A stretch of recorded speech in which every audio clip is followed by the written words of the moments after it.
तो आज हम लोग देखो पढ़ने वाले हैं कि गुणनखंड क्या होता है। गुणनखंड के बारे में ज्यादा कुछ नहीं बताने वाले। बेसिकली आज हम लोग 2-3 सवाल लगाएंगे जिसमें कि ये देखेंगे कि गुणनखंड कैसे होता है। ठीक है, तो देखो गुणनखंड की अगर बात करें तो एक हम गुणनखंड लिखते हैं। सबसे पहले इक्वेशन लिखते हैं 15x² प्लस 19x प्लस 6 ये एक गुणनखंड है। अब इसका हमको ये निकालना है कि फैक्टराइजेशन निकालना है, मतलब कैसे करेंगे इसका। तो इसमें क्या ध्यान में देना है कि ये जो पहला वाला होता है x² के जो आगे लिखा था इसको बोलते हैं x² का गुणांक।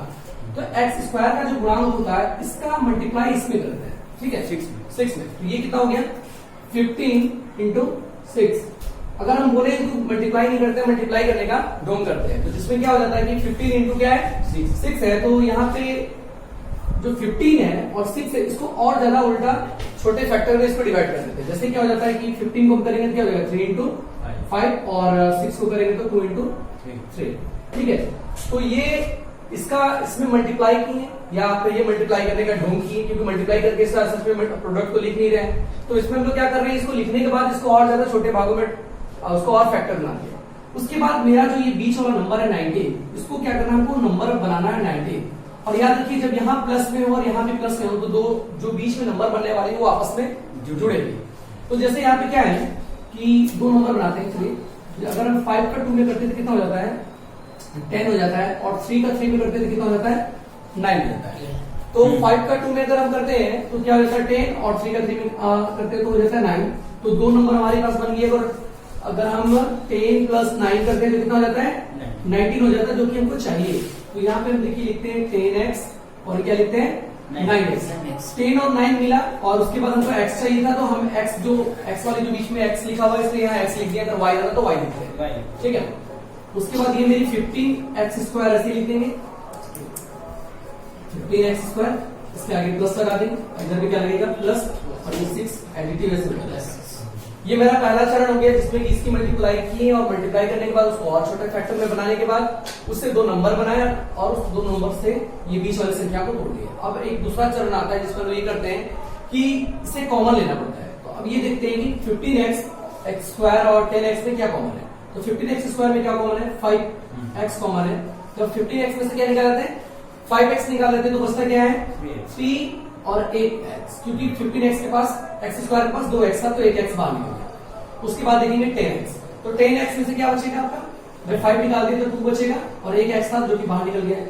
ठीक है, इसमें क्या कॉमन है, इसमें कॉमन आता है सिर्फ 3, क्योंकि 9 में भी 3 होता है और 6 में भी 3 होता है। तो इसमें क्या बचेगा यहाँ पे 3 बचेगा, और इसके पास x का एक टर्म है तो x भी इसके पास रहेगा।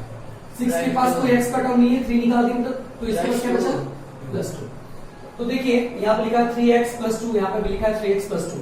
और एक हिंट है कि अगर आप गुणनखंड सही तरीके से कर रहे हैं तो आपका ये जो दोनों ब्रैकेट में वैल्यू आने वाले दोनों क्या होगी सेम होगी। अगर दोनों सेम हो रही है इसका मतलब ये हो रहा है कि आपकी वैल्यू क्या है, आप गुणनखंड सही तरीके से कर रहे हैं। तो ये जो दो ब्रैकेट में 2 बार लिखा हुआ है इसको एक बार लिखेंगे,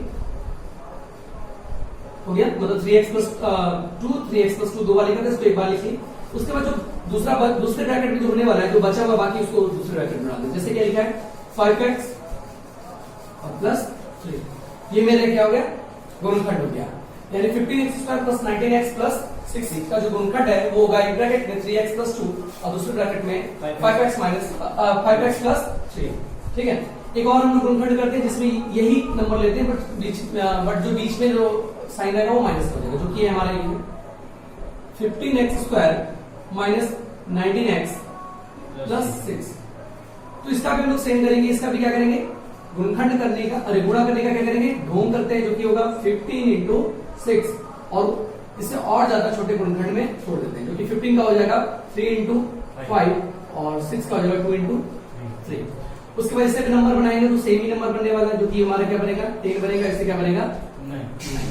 बट हमें यहाँ क्या चाहिए माइनस में चाहिए, और माइनस की एक प्रॉपर्टी होती है कि अगर माइनस में कोई संख्या अगर -10 और -9 को अगर हम जोड़ते हैं तो माइनस तो प्लस होता है बट साइन क्या लगेगा माइनस लगेगा। माइनस प्लस हुआ बट साइन क्या लगाएगा माइनस, क्योंकि माइनस में दोनों चीज क्या हो रही है जुड़ रही है। तो ये चीज यहाँ कॉन्सेप्ट होने वाली है, जो कि मेरी होगी 10x और ये 9x में टूटेगा तो जरूर 19x, बट दोनों के आगे जो साइन लगने वाली वो क्या लगेगी माइनस लगेगी। और आगे क्या रहेगा 15x² और +6, क्योंकि यहाँ प्लस में थी तो दोनों के आगे प्लस लगा, यहाँ माइनस में है तो इसलिए दोनों का आगे क्या लगेगा माइनस लगेगा। इन दोनों में फिर दूसरा चरण आता है कॉमन लेने का। तो कॉमन लेंगे, सेम इसी तरीके से भी होगा। 5x कॉमन लेंगे तो यहाँ बचेगा 3x, यहाँ क्या बचेगा 2, माइनस साइन लगाया तो यहाँ पे माइनस का साइन लग गया। इन दोनों में क्या कॉमन है, पर देखिए आगे माइनस लगाया तो माइनस लगाएंगे, इन दोनों में कॉमन क्या है 3 कॉमन है, 3 कॉमन करेंगे तो 9x में क्या बचेगा 3x। जब हम माइनस कॉमन लेते हैं तो जो ब्रैकेट में लिखते हैं उसमें साइन चेंज कर देते हैं। अगर यहाँ प्लस है तो प्लस लिखेंगे, माइनस रहेगा तो, और अगर प्लस है तो माइनस, और माइनस रहेगा तो प्लस कर देंगे। यहाँ प्लस है तो क्या लगाने वाले, यहाँ पे माइनस लगाने वाले, और 6 में से अगर 3 निकला तो क्या हो गया 2। जैसे कि हम हिंट्स की बात की थी कि अगर मेरे साथ गुणनखंड सही हो रही है तो दोनों ब्रैकेट में सेम आने वाले थे, मेरे दोनों ब्रैकेट में क्या आ रही है वैल्यू सेम आ रही है, इसका मतलब हमारा गुणनखंड क्या हो रहा है सही हो रहा है। अब दोनों दो ब्रैकेट में लिखा हुआ है वैल्यू, अब दो ब्रैकेट में जो वैल्यू लिखी हुई है इसको हम क्या करेंगे एक बार लिखेंगे, क्योंकि सेम है, सेम जो रहता है उसको हम लोग एक बार कॉमन कर लेते हैं, फिर जो दूसरा है इसको दूसरे ब्रैकेट में डाल देते हैं। तो मेरा ये जो इक्वेशन है इसमें यहाँ माइनस लगाते हैं इसलिए माइनस पे लगा, और मेरा इसका गुणनखंड हो गया 3x - 2 और 5x - 3। तो ये दो अलग अलग तरीके से गुणनखंड था, जिसमें एक बार बीच में प्लस था और दूसरे में क्या था माइनस था। तो आई होप आप लोग को ये वीडियो अच्छा लगा होगा और गुणनखंड कैसे करते हैं इस